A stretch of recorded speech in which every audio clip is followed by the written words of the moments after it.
Oh yeah, good morning or afternoon or evening or night, uh, my friends. You already know it's Twitter news overview time. Feels a little bit excuse me. I just woke up, and I've been testing audio over and over because I noticed in like the last few videos either my mic is like super loud and it's peaking all the time, or it's like too quiet and it's super annoying.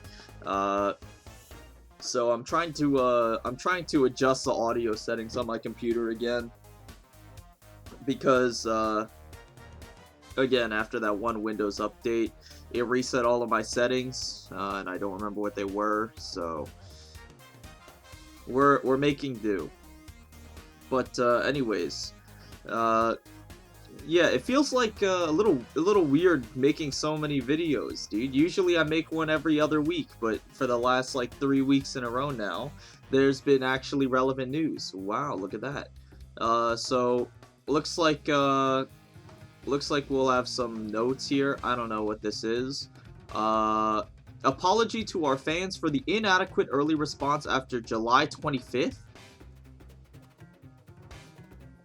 What happened on the 25th? Okay, and then this is Rodya kit reveal, which is exciting, and then patch notes. What happened on the 25th? Was there like a game-breaking bug or something? Oh, this is the controversy. No, I don't.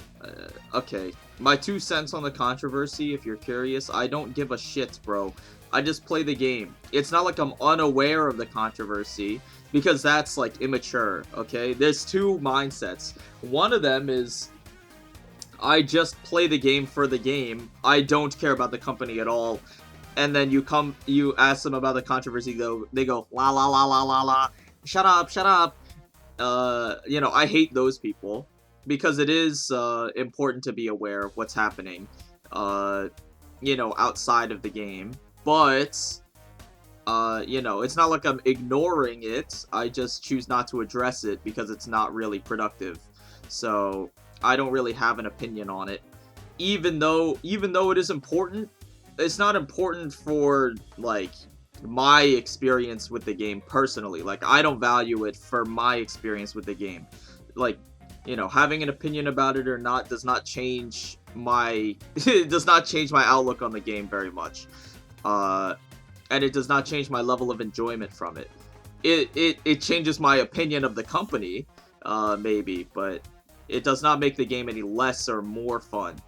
So guess we can skip over that. We'll go straight into Dieci. See, we had a little we had a little fun on stream learning to count in Italian. So yeah, it's Dieci. That's how you pronounce it. Confirmed. Okay. Dieci South Section 4 Rodya. Let's go. Let's go. All right. So first things first, all blunt. Oh my god, how exciting! How exciting! We get new blunt DPS because blunt DPS is just kind of, I'm not gonna say lacking because that's kind of a lie. We have some excellent blunt damage dealers. Reindeer and obviously, and Gripper Sinclair, obviously. So it's not like we have bad blunt damage dealers. In fact, those two IDs are some of the best damage dealers just overall in the game. So, let's not kid ourselves there. But in a stage with, like, let's say ineffective to slash and pierce, and then like weak to blunt, right? You only have 2 IDs to bring out of like 7, for example, right? You would only have 2 IDs to bring. So it's kind of like, it's not like a lack of blunt support, because there's like, gripping and whatever else too. It's more like a lack of options. Because, think about it this way. In the meta right now, Gregor, Otis, Rodya, and Mersal to an extent kind of are still a little bit jobless. you know, Mersault less and less as the game kind of evolves. I feel like he kind of is finding uses for himself, but Rodya is basically only stuck to Sinking Team, and it has nothing to do with her IDs at all, because it's just the only thing that she is going for is that she has Rhyme Shank. So you're just like morally obligated to bring her along on a Sinking Team because she has the Sinking ego, and that's it. And then Otis and Gregor don't really have anything special going for them. Otis, there's a case to be made for, like, Ebony Stem, because it is a really good ego, but again, you'd only be bringing her for her ego, right? It's the same with Rodya, like, she doesn't really contribute that much outside of her ego. Not to say that you wouldn't ever use her skills from her kit, but, you know, that's just how she is at the state of the game right now. Same with Gregor, like, you wouldn't really use Gregor for anything outside of Legger to main, usually, right? Obviously there are edge cases where they are good, as IDs, but I'm saying generally speaking, right? Those three sinners are kind of jobless, so, you know, it's nice to have more options from, you know, from these otherwise, like, quote-unquote dead slots, right? So, this is very exciting, just generally speaking here. Also, the Sin generation, I cannot help but notice, fuels Rhyme Shank perfectly. So this is a good sign, especially. Sloth generation is whatever. I don't really care about sloth generation. We have plenty of sloth generation.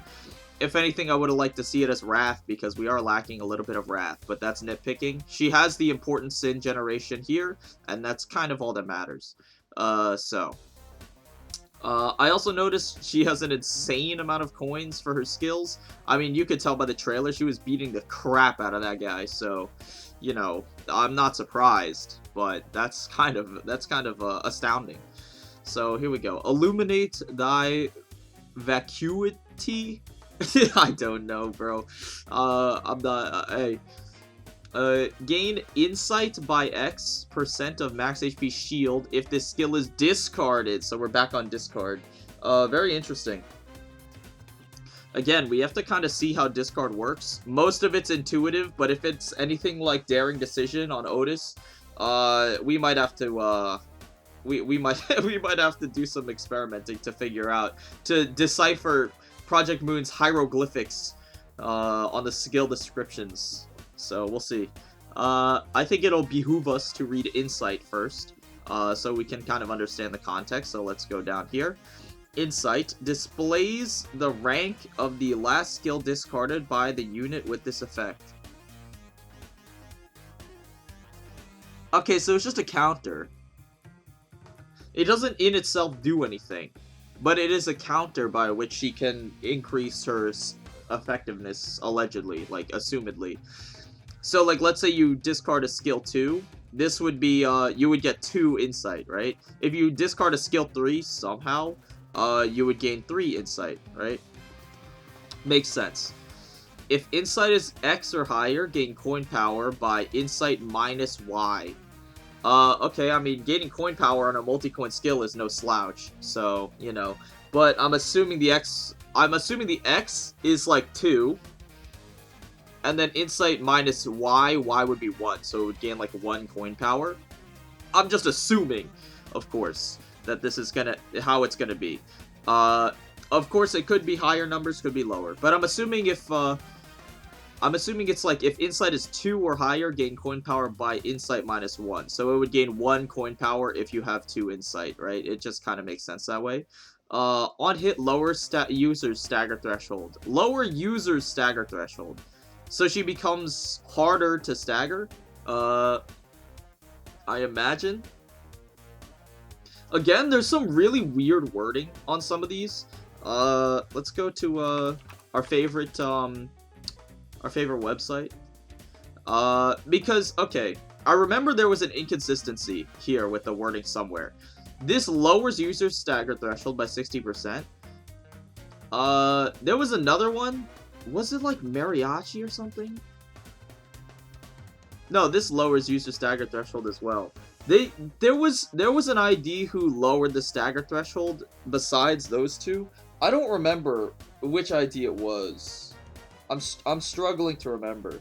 But there was an ID who did that, and they worded it like super strangely, and I don't know why they chose to write it in such a way, but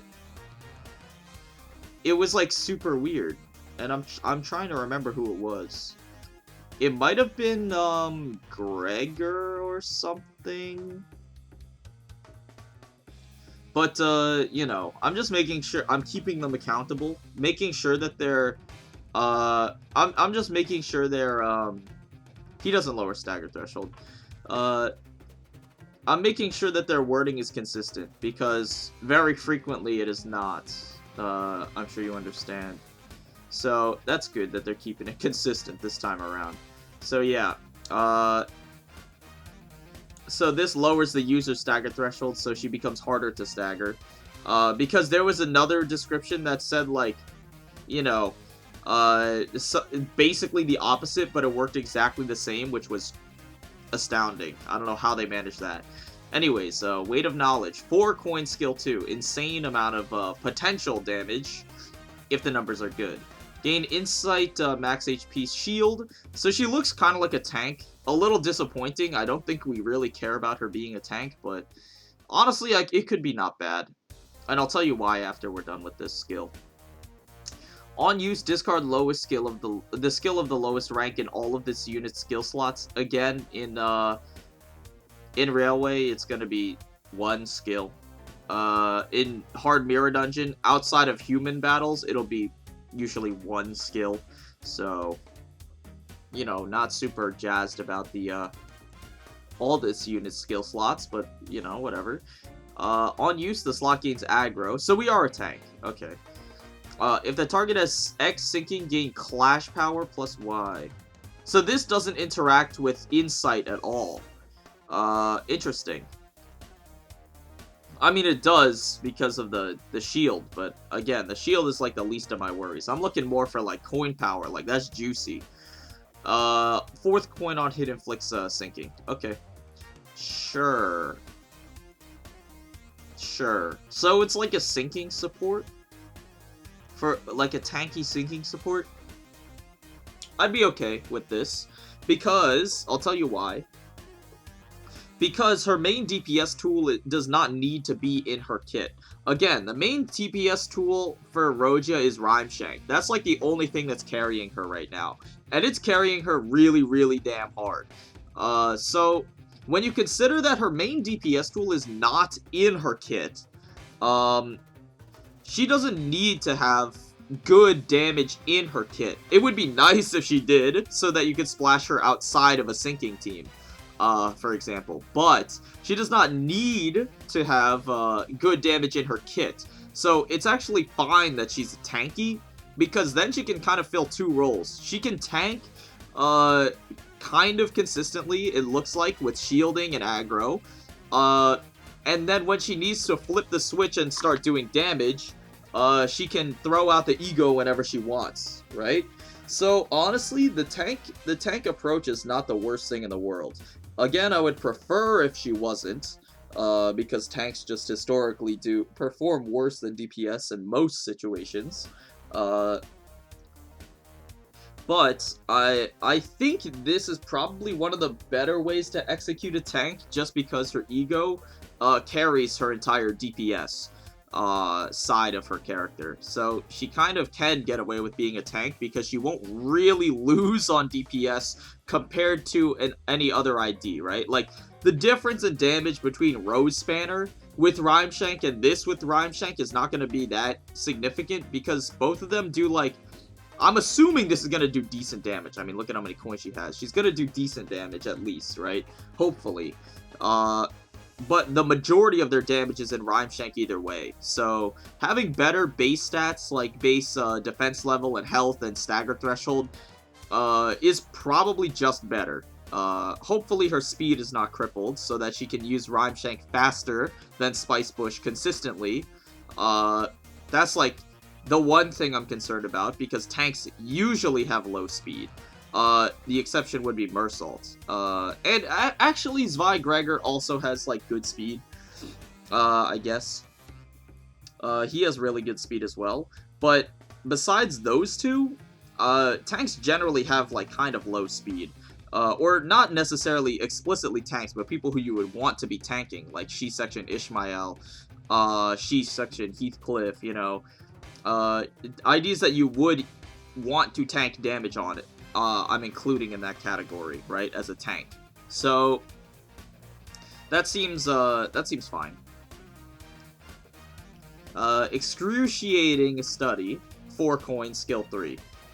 Gain Insight Shield if the skill is discarded. I don't know why you would want to discard this skill. You would gain extra Insight, but I don't know. Discard 2 skills of the lowest ranks in all of this unit's skill slots. Excuse me, I'm not yawning at the skill, I'm just, again, I woke up very recently. Excuse me. 2 skills of the lowest ranks in all of this unit's skill slots? I don't know what advantage she gains from this, except for getting, like, a million shield, I guess is the idea. Sure. I don't know why it says discard 2 skills of the lowest ranks. Why does how does that even work, bro? Are we counting the skill that's, like, the queued up next as a skill in the rank? Again, like, there's no way to tell for sure because the IDs aren't out, but, like, just the way that they're wording it is just, like, completely garbage, as per usual. No one is surprised that their wording is terrible. But I'm assuming they're counting these, like, these 2 are the skills on the dashboard, and then this one is the skill, like, the queued up next, skill in the ether. So, you know, I'm assuming they're counting all of these skills as viable candidates for being discarded. That's the only thing that makes sense, but it just doesn't really make sense that much because, again, the description for discard, if they still have it down here somewhere. God damn, you have to scroll far. The description for discard is, during the chaining phase, delete selectable skills that fit the conditions on the deck. Selectable skills. And the skills in the ether, like the queued up skills, are not selectable. So, like, I don't understand how it works. Like, I don't understand how it works. We'll figure it out, I guess, is, like, I'm just saying, like, we'll figure it out as coping, because, like, I literally don't fucking understand how this works at all, to be honest. We'll figure it out. Skill gains aggro. Okay, if the target is sinking, gain coin power. Coin power on sinking. Look at that. Not bad, not bad. Alright, so... doesn't seem, too bad, to be honest. Maybe we'll say, like, sinking setup is usually a 2-turn setup. I believe I said it prior, in some other previous video. But usually turn 1, you go, Rhyme Shank, like, overclock Rhyme Shank and whatever. Turn 2, you overclock Rhyme Shank again into Blood-Steeped, Scent or whatever, in order to get the Sinking Deluge for, like, massive amounts of damage, right? But... with this, you could probably go, like, Rhyme Shank, overclock turn 1, and then turn 2, go Excruciating Study into Blood-Steeped Scent instead, because then you could capitalize off of this, and you still refund some of the sinking count, too. So, you know, it's not like you're consuming all of your sinking stack. You can still kind of keep it alive here. Not that this skill would eat the entire stack or anything, but I'm just saying, like, it does help contribute, you know, it helps contribute a little bit, which is always appreciated. Fixated Study. On use, discard the skill of the highest rank in all of this unit's skill slots. Okay, sure. This skill gains this slot gains aggro. Okay, sure. So I guess that would be a way to, discard Excruciating Study, because this discards the skill of the lowest rank in all of the unit skill slots. If we're talking about the lowest rank, it's almost never going to be Excruciating Study. Because in theory, if we're counting the skill that's in the ether, if we're counting the skill that's in the ether up here, right? Unless you have 2 skill 3s, and then you have a skill 2, and you use the skill 2. Unless you have 2 skill 3s here, you're not discarding skill 3 with this. Because what's likely to happen is you have like a skill 3, a skill 2, and a skill 1 or something, right? You use the skill 2. If we're counting, if Project Moon considers this a candidate for being discarded, then we're gonna discard this. So, I mean, you know. Or if they don't count this as a candidate for being discarded, then I don't know how the fuck this even works. Because it can't discard itself, that's for sure. So what does this even, how does this even, what does this mean? Like, why does it say 2 skills if you only have 1 valid target, at any given time, right? Like, that's what's confusing to me. And it's like, and it's not like you, like, can you, like, let's say you have multiple skill slots. You know, let's say you have multiple skill slots, right? You have, like, 2 skill 1s over here, right? This drawing gets a little messy. Let's move it over. Let's say you have multiple skill slots. You know, you have, like, a skill 3, and then, for the sake of the argument, you have a bunch of skill 1s, right? It's not like you can choose not to use any of these so they get discarded. But, like, let's say this skill slot goes faster than this one. You use the skill 3, and then obviously you're forced to chain, like, to the, you're forced to chain a skill 1 somewhere, right?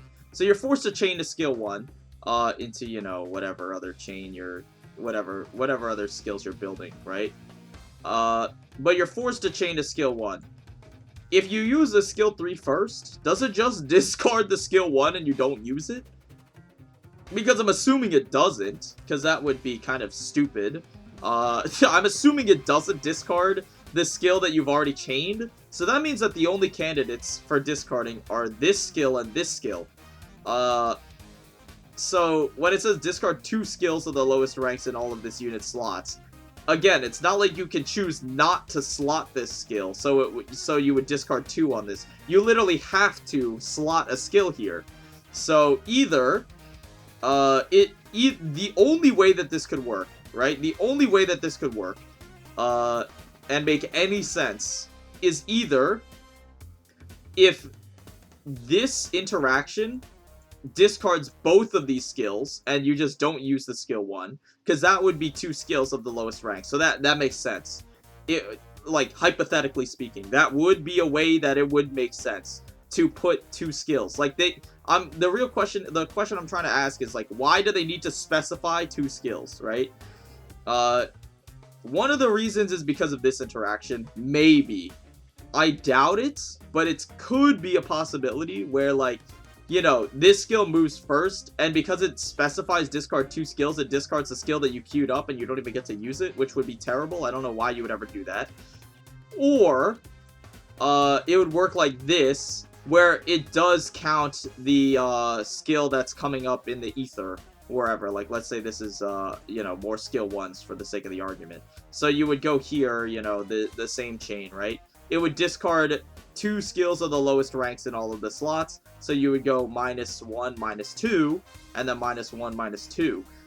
Which would also kind of make sense, but the description of the discard ability does not make sense in this situation, like in this parallel universe that we would live in, where it would discard the skills floating around queued up for next turn.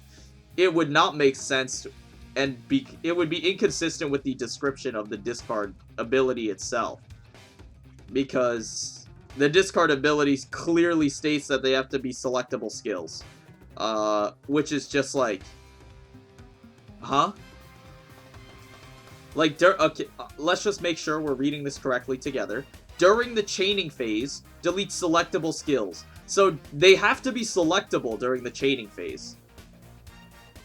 Correct? We're on the same page here. They have to be selectable during the chaining phase. Which means they could not be skills that are queued up for the next turn. Right? Like, we're all on the same page here. So, again, back at it again with Project Moon making like 0 sense. I still don't understand. We'll have to see how it works. Incandescent Enlightenment. Gain blunt damage up next turn based on the damage that this unit took this turn. That's interesting. Shield damage included. I'd hope so. If the unit has X insight at the end of turn, removes a negative status effect applied to self. Okay. This is interesting. So again, she can move back and forth between tanking and damage. Blunt damage up does not really help her damage in a big way outside, like when I'm talking about Rhyme Shank. Obviously, blunt damage up goes super hard on her skill 3 especially, but also her skill 1, and maybe her skill 2, but I'm imagining her skill 2 is mostly a discard target. Cause I mean, I don't know, all of her skills seem pretty solid. We'll have to see. I'm thinking her skill 2 might be pretty good. Her skill 1 gaining coin power is decent, but it doesn't actually have like sinking synergy or anything, and it doesn't discard nor give aggro. So maybe it's like skill 3 and skill 2 are the main ones you're using, probably. And they benefit a lot off blunt damage up, obviously, because they have a billion coins, so that's cool. So that's neat. If the unit has insight at the end of the turn, remove negative status effect. I don't know how often that's gonna come up. Obviously, it's super nice to remove negative status effects if you're tanking, but I'm assuming the X insight is going to be 2, because it would make really no sense to be 1. I don't know why you would ever, like, why would it be 1? That just means she gets it every single turn for free, and that kind of makes no sense. I mean, I would be down for it, but it kind of makes no sense. Because at that point, you might as well just say, at the end of the turn, you might as well just remove this. And just say, at the end of the turn, remove negative status effect applied to self, if it was 1. Because you would just get it every single turn. So, I'm assuming this is 2. So, a little bit awkward there. But, you know, it's a nice bonus. And then we have Missionary of Knowledge. Ally with the highest HP gains blunt damage up next turn based on the damage they took this turn. Well, obviously, you had me in the first half. Ally with highest max HP gains blunt damage up is super important. Because the highest max HP member of most teams is Gripper Sinclair. And blunt damage up on Gripper Sinclair is obviously really, really strong. So, you know, either that or Reindeer, usually, because Reindeer is pretty bulky, too. So, this will, if this hits either of them, they're having a ball. The problem is, they need to take damage the previous turn.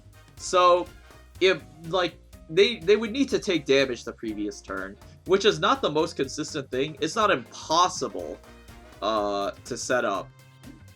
But, like, it's not consistent compared to, you know, compared to Gambler, for example, right? So, you know, just food for thought. I don't know if it'll be better than Gambler. Probably not. But the unit, for sure, will be better than base Rodya. So that's worth something, for sure. That's 100% worth something. The passive might be a little bit worse. But the unit itself is, like, obviously going to be vastly superior to base Rodya. So, that's fine. So now it's time for the rating. Of course, if you're new to the channel, welcome, subscribe. I'm kidding, but yeah, if you're new to the channel, we have 2 ratings here. The first is the general use rating, and the second is the meta rating. And by meta rating, I usually just say Railway, because every other piece of content in the game can be cleared with whatever you want. So, you know, including Railway, to be fair. But, like, Railway is the only form of content in the game that really pushes players to the limit of the game, right? That's like where people actually that's where people actually need to start really caring about optimizing their gameplay and whatever. So that's basically what I mean, right? When I say meta rating. But it could also be applied to other things, like, you know, how easily you could clear a story chapter, or what's it called? Like hard mirror dungeon, maybe. But again, you could clear those with whatever units you want, provided you're adequately prepared. So, you know, I'm not putting those into consideration as much, although it's up to your interpretation. So general use rating. Rose Spanner's pretty hard to beat in a general use sense because she is just a decent unit. But decent doesn't frequently cut it. You know, she's a fine generalist unit, but I think this unit's probably better. Again, it mostly depends on her usage on like it mostly depends on her usage outside of a sinking team. Because her niche inside of a sinking team is going to be really, really, like, probably obviously her best ID for being in a sinking team, I guess. I'm guessing. Because she generates the perfect resources for Rhyme Shank. She has light sinking synergy. She's not explicitly a sinking ID, but she has light sinking synergy. Especially I'm looking at the Clash power here. And the coin power here, right? Those are the main things I'm looking at. Obviously, kind of a bummer this is not coin power, or even power up. Attack power up would have been nice, but, you know, we'll take what we can get. But, I'm thinking, like, in a sinking team, she's going to be really good. Probably. In a general team, the generalist rating, I'm thinking somewhere around, like, I mean, it's hard to call because she needs a lot of things. It's hard to call because she needs a lot of things. First of all, she's gonna need good coin values. Let's lay down the ground rules here for Dieci Rodya. She's gonna need a couple of things. One, she's going to need good coin values so that she can actually, you know, contribute any sort of relevant damage outside of spamming Rhyme Shank. Because Rhyme Shank is expensive, let's not kid ourselves. Overclocking Rhyme Shank every single fight is going to take a toll on your resources. Granted, Gloom and Envy are pretty easy to generate. Generally, they're like some of the most common, like top 3 most common ego resources to generate in the game, usually.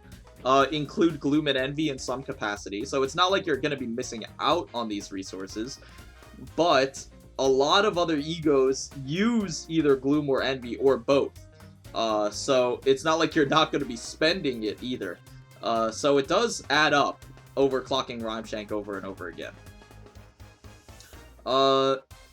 So, you know, she's going to need solid damage outside of doing that over and over again. She's going to need good speed, like I said before. She needs to have good speed, at least better than Spice Bush. Mandatory. This is like mandatory because she needs to be able to consistently outspeed Spice Bush for 2 reasons. One, it behooves a tank to have good speed so that they can intercept clashes consistently. So outside of her role in sinking team, she wants good speed just as a tank, like a general tank, or bruiser, perhaps, right? You want good speed. And 2, in a sinking team, you need to outspeed Spice Bush so you can get a Rhyme Shank in before he uses Blood's Deep Scent, right?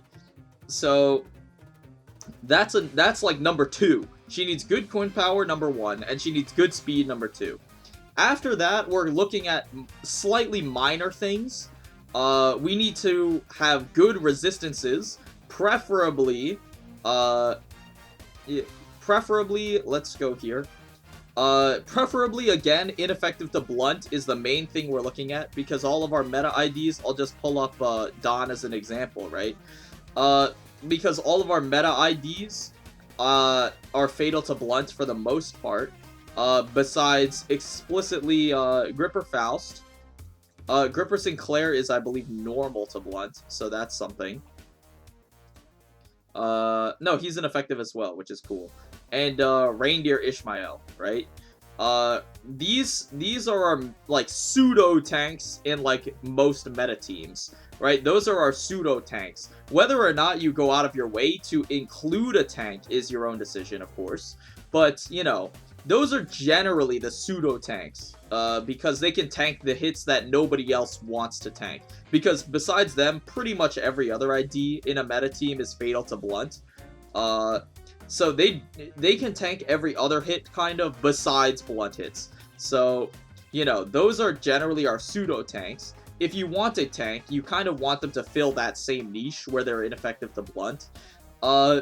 There are ways to get around it, you know, if you don't have blunt ineffective. Like, Kong Lu has infinite health, so he's just normal to blunt, so he just kind of makes it work. But, you know, a nice treat would be ineffective to blunt.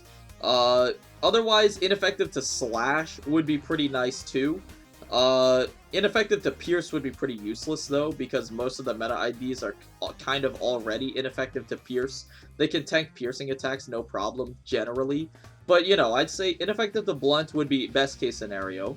Obviously, you'd want good defense level as well. That kind of goes without saying. So those are, like, the main concerns here.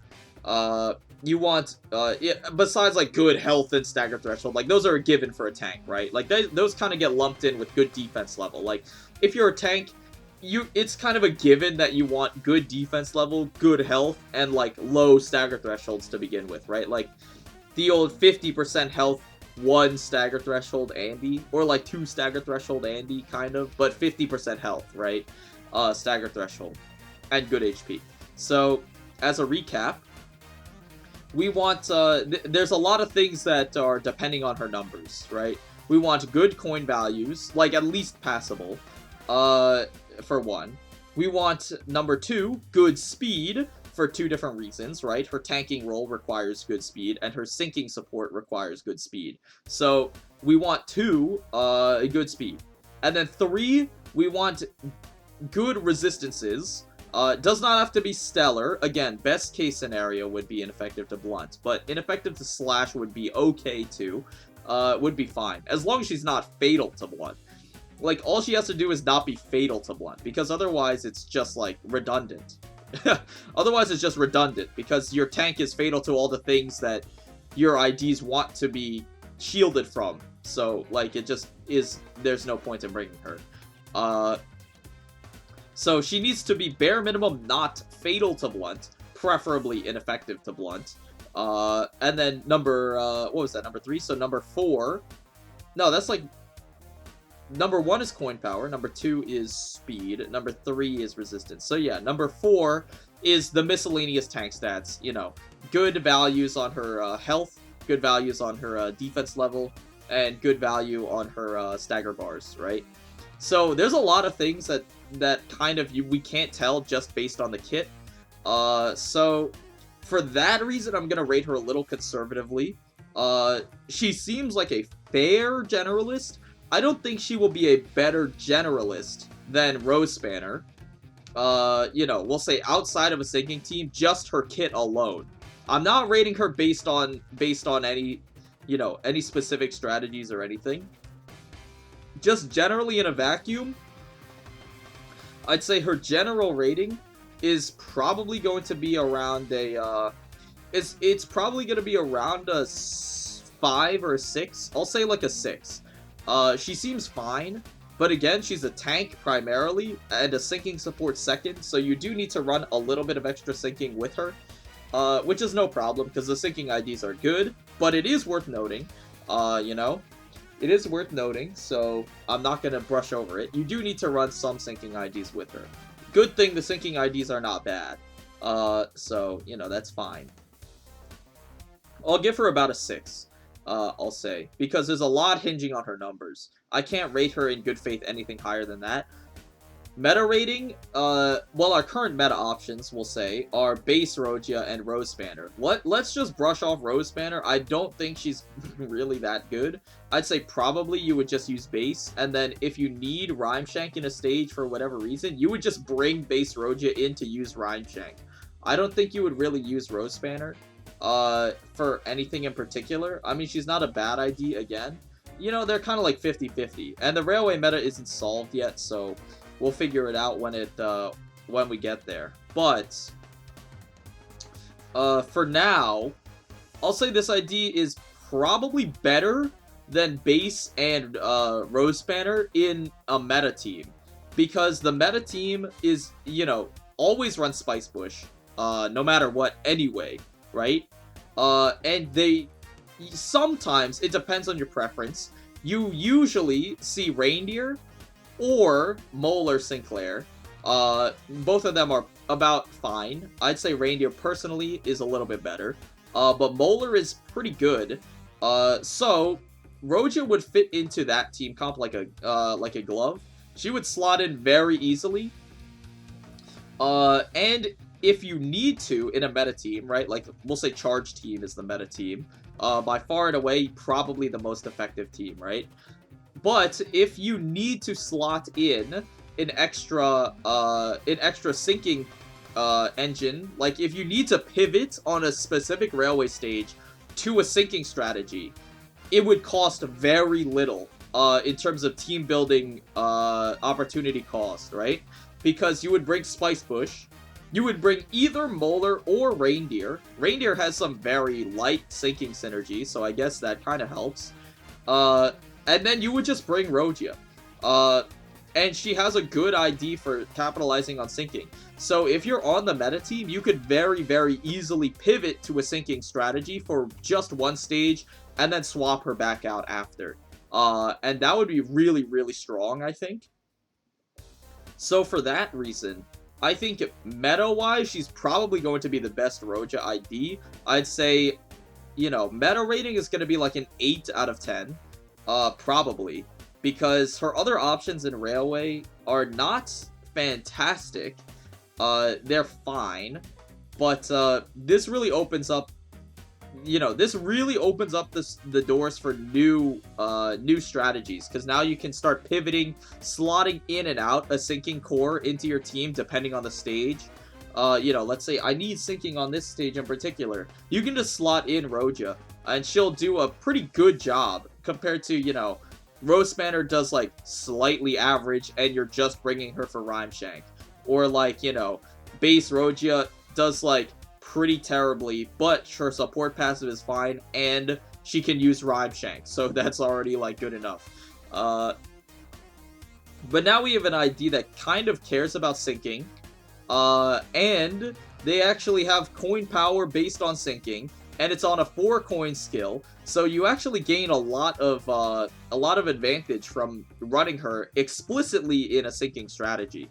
And she helps to stack the count up again. So I'd say probably an 8 out of 10. It's the only reason I'm not rating her higher than an 8 is because of all of the other factors that go into making her usable. I think that if we could guarantee that she has good coin values, she has good speed, she has good resistances, and she has good health and stagger and whatnot, she'd probably be a 10 out of 10. Because there's no other option that would be better than her, I think. For the most part. But I can't rate her a 10 out of 10 because there's a lot of factors that could potentially hold her back. So I'll leave her at an 8 out of 10. I think she will be probably best in slot though, but I can't say for sure. So very, very good idea, I think. We'll see. We'll see how it ends up being. And then we have patch notes, obviously. So we have new banner, obviously. Target distraction Gregor. Yeah, for all the people who are really missing out on Lantern, there you go. Text added to Refraction Railway Line 2 progression arrows. Okay, that's fine. In combat ego selection UI changes. When hovering over or after selecting an ego to be equipped, the changing resistance values upon using the ego will be displayed. Oh, I really like that. I really like that. That's really nice. Before, ego skills were equipped immediately after selection. After, ego skills would be highlighted upon selection and will be equipped after selecting it again. Okay, I like that. That's fine. To make changing resistance information more easily accessible. For sure. No, I 100% I pretty much always, like, just don't pay attention to the resistances at all. So this will definitely help me, at least, remember. And also, I like the double click to confirm. I like that, too. Because sometimes I'm trying to overclock an ego, and I just accidentally click it, and then I have to go through the entire ego menu again to overclock it again, just to find out that the ego randomly targets something that I don't want, and then I have to unequip it again. And it's like, you know, I'd rather just not make the I'd rather not make those UI errors in the first place. So this will definitely help as well. So I do like the double click. Very nice. You know, whatever. Units can be obtained. Yeah, I guess. Yeah. It makes sense. You know, there's Season 2 IDs. Therefore, they cannot be crafted in the dispense menu during Season 3 and added again when Season 4 begins. Yeah. No shit. Managers who have not obtained the event identities during the attendance period, please note the above information and craft them in the dispenser before the end of Season 2. Very true. And then we have new banner. Wow. They got like the whole thing going on there. Okay. Not bad. New rewards will be added in line 2. The following content will be added mid-October and we'll post a reminder. The added rewards and unlock conditions are as follows. So we have a new banner and a new business card, it looks like. Cool. Clear refraction railway line 2 with 5 or more cycle under 150 before the end of reminiscence. Only records made after September 15th will count. Does that... Okay, so the thing is, their wording is really, really bad. I'm just gonna say it. Their wording is terrible, like atrocious for this announcement. Because they said over here somewhere, where is it? I don't remember exactly where. Yeah, okay, so they said it here. After the 15th, start and complete a line 2 run.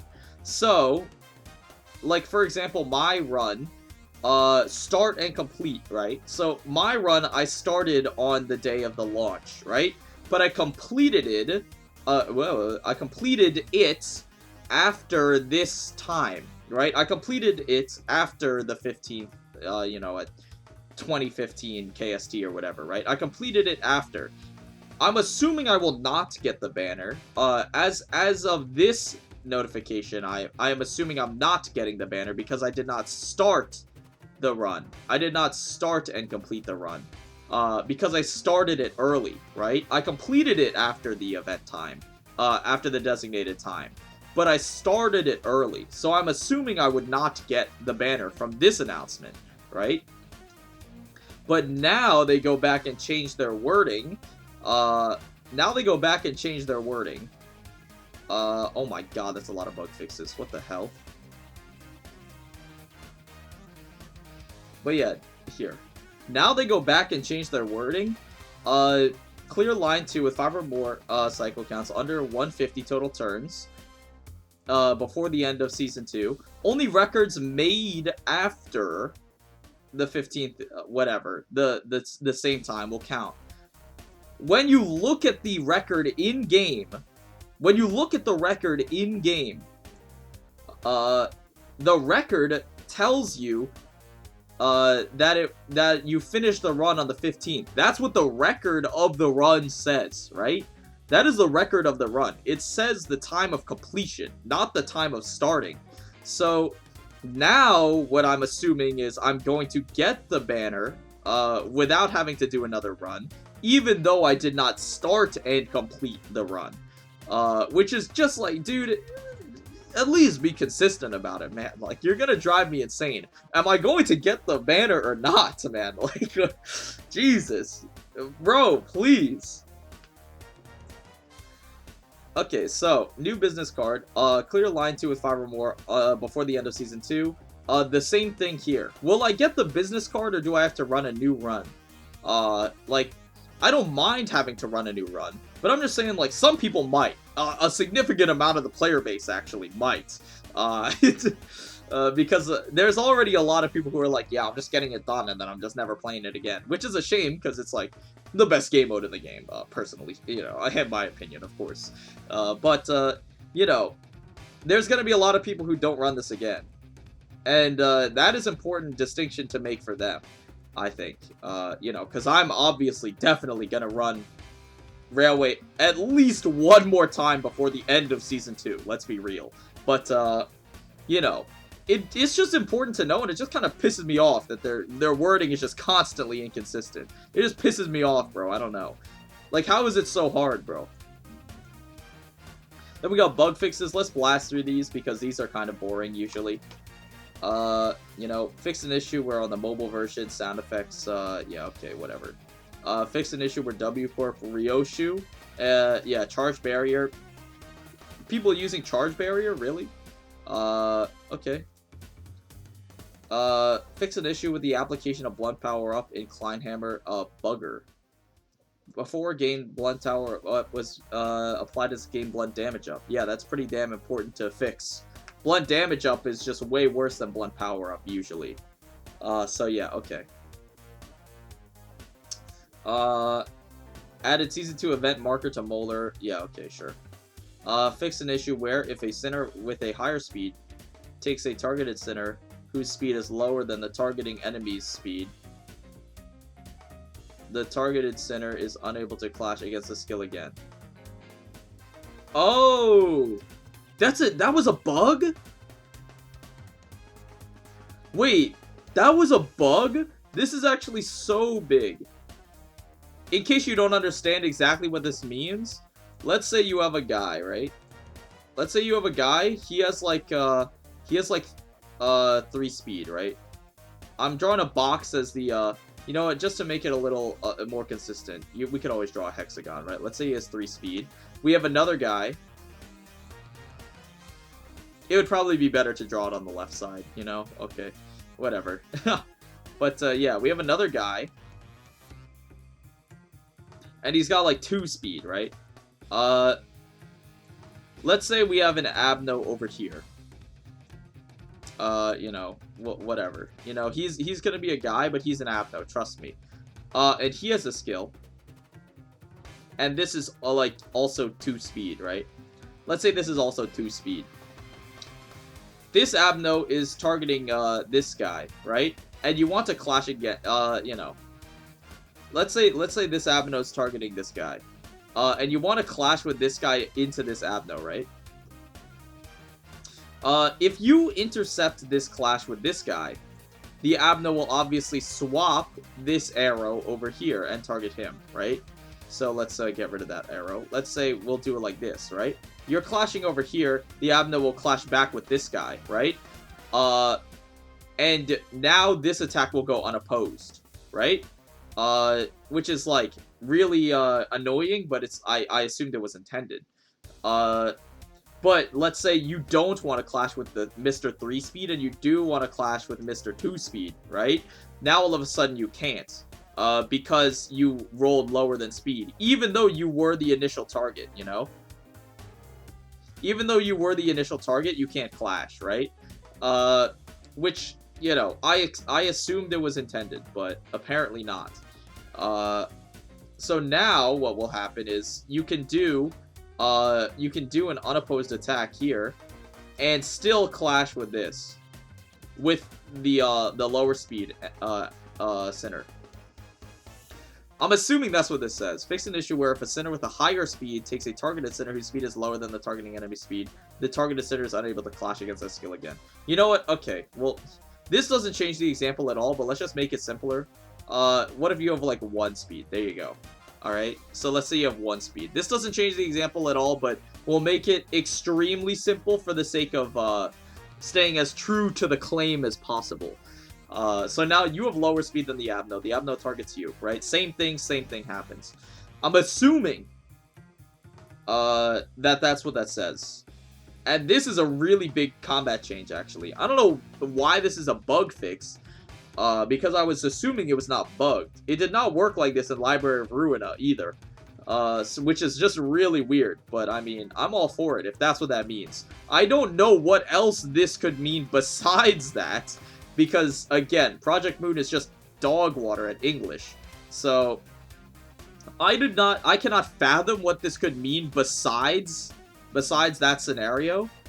But, like, if it does mean what I think it means, that's a really big combat change. Fix an issue where certain effects that activate upon death didn't trigger when they were killed by status effects. Yeah, we did mention that. Fix an issue, we mentioned this in a previous stream or video or something. I don't remember, but you know, not in this video, just so you're not confused. Fix an issue where Abno choice effects did not apply even after succeeding. Yeah, I don't care. Fix an issue where misplaced past activated at incorrect timing. I don't remember what that is, but okay. Fix an issue where Abno in Station 6 lacked Abno risk level and code. Okay. Fix an issue where they lacked observation logs. Sure. Fix an issue where the activation of Abno skill high voltage discharge upon use. High voltage electric discharge? Isn't this the centipede?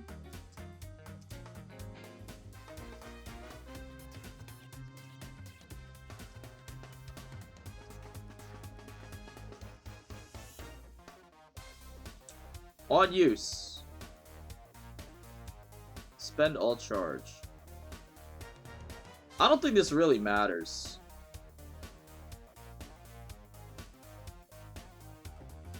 Oh, it does. It does because it's supposed to spend all charge, but it didn't. That was the bug. That was the bug. It was supposed to spend all the charge. It was supposed to spend all charge on use, but it didn't. This means you don't have to break the shield on turn 1 anymore. Fully. You don't have to fully break the shield turn 1 anymore, which is cool. Because then, you could do a setup turn instead, which is really sick. So you could probably do a 2-turn on the centipede. And I would not be surprised in the slightest. You could probably do a 2-turn on centipede. So that's cool. That's very cool, actually. This is a really, really big change. If it's actually fixed, of course. Fix an issue with the Abno in the Terminus where Abno choice effects did not apply to summoned units that appeared after the choice event was completed. I mean, if you're going through 2 cycles of spawning roses, you've already lost, in my opinion. Like, that's just an L. Fix an issue in the Refraction Line 2 where an ally Resurrect keyword appeared as unknown. Okay. Fix an issue where low morale or panic did not trigger properly. Okay. Fix an issue where attempting to clash with cannot clash still showed expected clash values. This is super annoying. I'm super glad they fixed this. This was really annoying because I wanted to see like damage values and stuff, and it still showed clash values even though it's a cannot clash, which was like super annoying. So I'm glad they fixed that. Enemy info viewing improvements. Added a scroll function in case of multiple enemies. Added a close button on the right. I like that. That's good. Close button especially is super nice. Abno fixed an issue where Headless Ichthys did not use clotting. Headless Ichthys has an Abno choice? Bro, I was not aware. I fought this boss like dozens of times. I never knew. Oh, that's hilarious. Fix an issue where Ally with Watchdog did not use red bolts as a result. Watchdog has one too? Dude, how did I never know this? What the hell? I've fought these bosses so many times, I've never knew they had Abno events. That's crazy. Fix an issue where one of the animations for Totem Pole was missing. Yeah, okay, sure, no problem. Okay, sure. And then we have Lunacy Comp. Anything else here?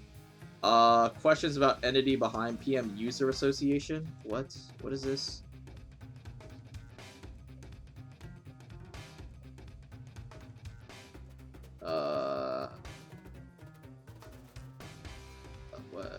What is this? Oh, is this the is this the controversy again? Dude, I don't. Again, I'll read it all off camera maybe, but you know, this video is not about the controversy. So, you know. But that's gonna do it, I think. We're slightly under an hour this time. Awesome. But yeah.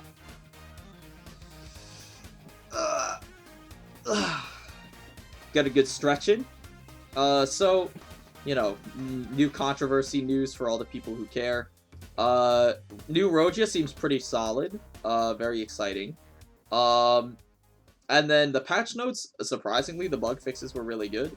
For once, the bug fixes were actually really good. That's a new one. And then also stuff with this unlocking condition, bro. Like, I don't know. Anything else to say? Not really. I'm trying to think. No, I think that's it. Not much else to really say. Oh, for those who are wondering if I'm going to be running Railway again, in the near future, the answer is no. Couple of reasons. The first one, well, let's talk about Railway for a little bit here. The first one is that Railway is just, like, really fucking bugged right now. Like, really, really bugged right now. So it's not the most pleasurable experience. When stuff like the fucking, especially, like, really game-breaking bugs. Like Optimus Prime, the luggage robot or whatever, his resistance is changing on same turn is super frustrating because that completely warps how you have to play the fight because of a bug. That literally adds like 1 or 2 turns to that fight, which, you know, compared to an otherwise optimal setup, getting it in like 2 turns, sometimes if you don't have a perfect setup, you just get fucked and have to do like a 3-turn kill, when otherwise it would have been a very, very easy, extremely easy 2-turn kill because of the stupid ass bug. And that's like super frustrating. Same thing with the Centipede, like, at least they're fixing that, but the bug fix on the robot is nowhere to be seen so far, which is super frustrating. You know, besides like a bunch of other stuff. And also the Abnos this time around just straight up are like disrespectful of your time. Like, I'm not gonna lie. Some of the Abnos this time around are straight up just disrespectful of your time. I mean, last time the Abnos were pretty slightly annoying. Like, some stages were slightly annoying. A lot of people point to Slithering Inquisitor as one of the main culprits. But that stage wasn't like the worst thing in the world. It was not the actual stage itself. It was more like the mechanics of the stage were just not explained at all, like anywhere in the stage. Like, literally, you could read every single piece of text in that stage, and none of it would explain the main mechanic. Which is fucking dog shit, obviously. And that's why people struggled on the stage so much. And I will never hold that, I will forever hold this against Project Moon. That was, like, the most egregious thing in the entire game. Super frustrating stage. And I'm, like, pissed. I'm pissed, like, on behalf of everyone who had to do, like, over 15 turns on that stage because they didn't know the mechanics of the fight. Because they're just not explained at all. They didn't even make an attempt to explain it. That's the worst part. It's not like they explained it poorly. They literally didn't even fucking try. You know? So that's, like, super frustrating. But, like, the stage itself, once you actually learn the mechanics, which again takes a million years because it's not said anywhere, the stage itself is not too bad, you know. On a low turn run, you can get around 7 to, I guess, 10-ish maybe if you get like a bad run, but like 7 to 10 is pretty common on a low turn run. So it's not like completely unheard of. But like some stages in this railway are just straight up disrespectful of your time. Like, I'm looking at Centipede as one of the main culprits, but another one is the Drifting Fox. Like, he just has an absurd amount of protection and then spawns like a shit ton of ads. And you can't really hit him until you get rid of all the ads. On early cycles, you can kill the Fox through the protection pretty easily. He only has like 1 protection on each part. He gains like 1 bonus per cycle or something. So on the first like 2 to 3 cycles, you can pretty reliably kill him through the protection without having to worry about the spawning phase or anything. But once you get to later cycles, it just straight up fucking wastes your time, bro. Like, it's just not fun. Same thing with Centipede. Centipede is one of the main culprits as well. He is just designed to explicitly waste your time, in like a disrespectful way, bro. He literally just like, if you were watching my streams, you would understand what I mean by this. But like, one of the most frustrating things on the centipede fight. Here, I could actually bring up my notes. You know, I'm leaking my documents here. You know, but I could bring up my notes here somewhere. Wherever they are. Railway 2 notes. On the centipede fight. Where is it? Here, stage 6, right? The strategy mainly is try not to lose any clashes ever. Remember to clash with every skill on the kill turn. This mechanic is fucking dog shit. Let me just make this very, very clear. This mechanic is dog shit. Because the way the centipede works, if you don't know, let's see if I can, like, find the passive. Okay, here it is. This mechanic, Living Nerves. Upon death, all skills are cancelled for the turn. Doubles cell phone charge. The double cell phone charge is not really a main concern. The main problem is upon killing the head, all skills are cancelled for the turn. So, if you kill the head, let me just make this very clear. He gains charge on combat start. He loses charge on clash lose. So, if you kill the head without clashing every single skill, right, on the kill turn, if you kill the head without clashing every single skill beforehand, which, you know, which is pretty damn hard considering you're trying to burst it as fast as possible, right? Odds are you're not going to be able to clash every single skill on the enemy before you end up killing the head, right? So what's going to happen is you're going to combat start, gain a bunch of charge, and then he won't clash lose because all of his attacks are cancelled. Upon death, all skills are cancelled. And don't get it twisted, this is not all skills on the head. This is a passive on the head, of course. But don't get it twisted. You know, once the head dies, all skills are cancelled means even the skills on the body are cancelled. So, like, you have to waste skills to clash with these on the body, which you're not trying to burst, because the resistances are really ass. So you're wasting two skills on here usually on the burst turn, just to clash with these so that he doesn't gain charge and cheat death on the kill turn. It is like the worst dog shit mechanic in the entire game, and it's a simple line of text here is all that makes it change from being completely fine to literally completely dog shit. Allow me to specify here. Centipede. There is a centipede in Mirror Dungeon.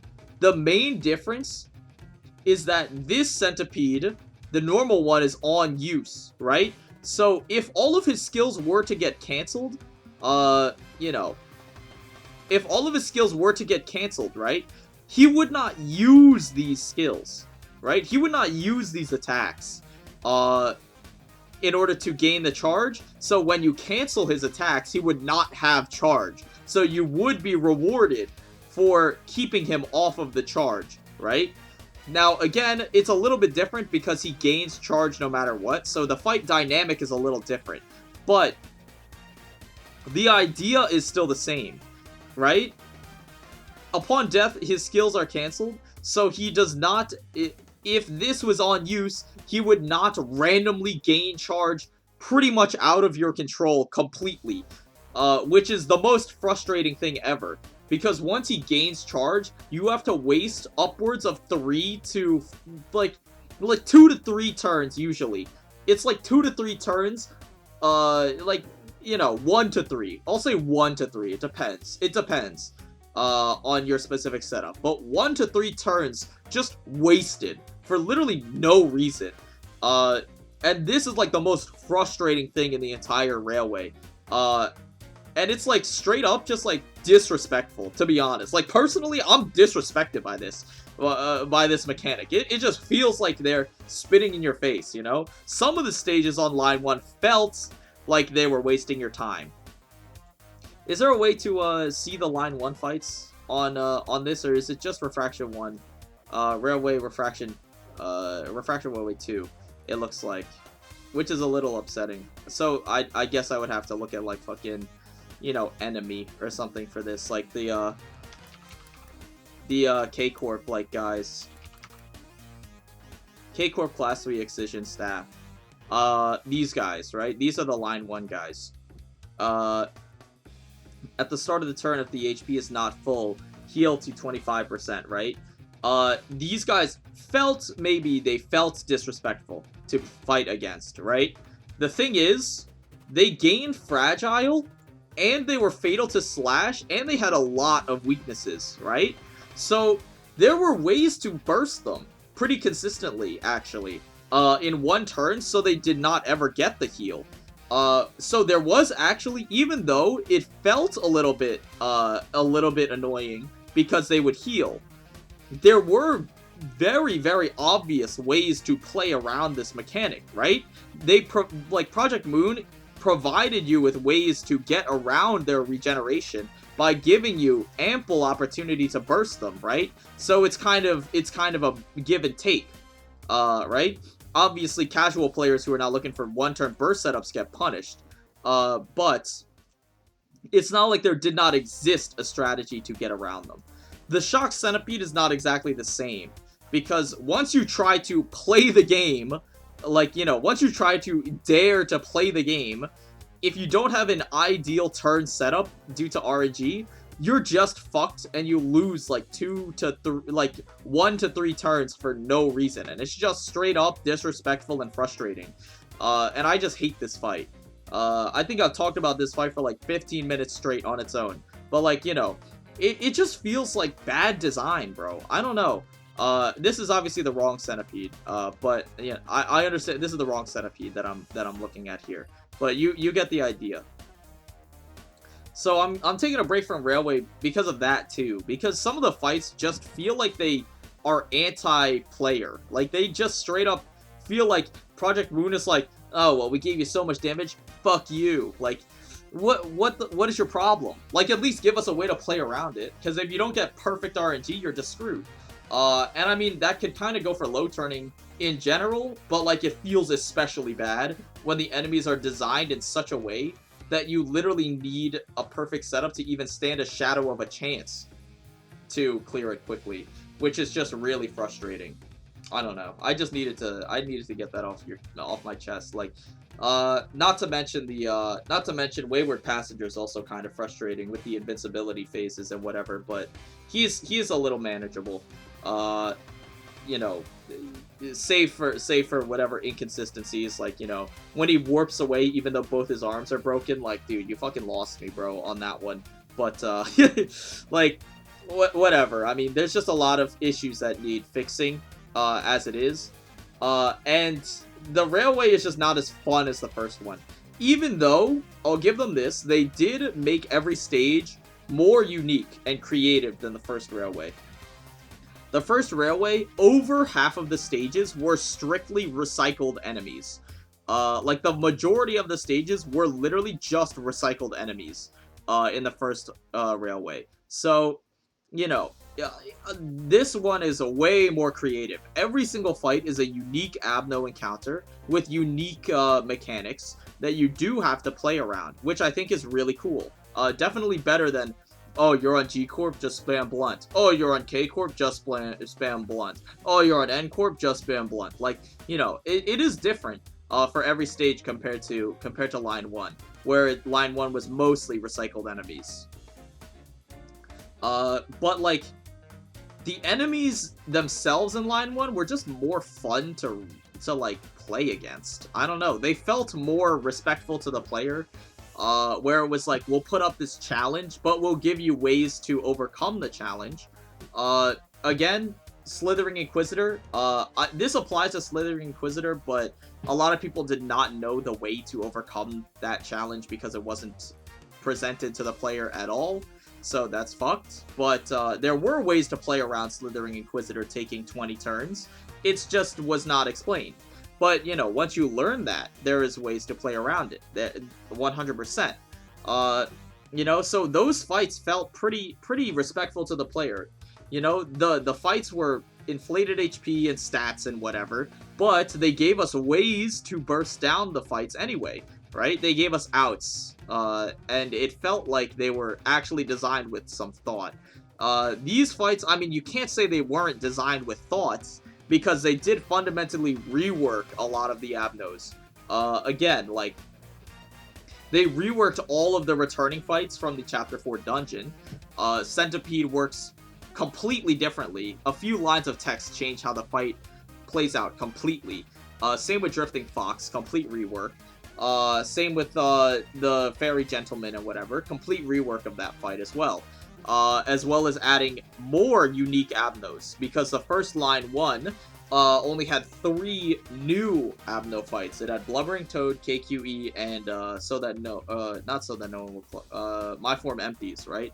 Those were the only new fights in line 1. This time we have the Terminus fight, we have Optimus Prime, we have Fey Lantern, we have what's it called? Wayward Passenger. That's 4 fights. 5 if you want to count, like, you know, Fairy Longlegs. I don't know if you want to count him, but, you know, whatever. But yeah, I mean, they have more fights in, unique fights in this one, and they reworked all the old fights, so they're not just copy-paste like they were with Headless Ichthys and Alleyway Watchdog. So you can't say that they didn't take their time to design it, but, like, I feel like the design is just a lot less player-friendly. Which, I mean, one could argue, oh, well, that's their job. They're trying to make it player-unfriendly, so it's hard to clear. Like, you expect them to make it friendly to the player to clear? They're the enemies. Why would you want to design the enemies to be friendly? You know, I get it. There is an argument there. But, like, you can design enemies to be unfriendly but fair.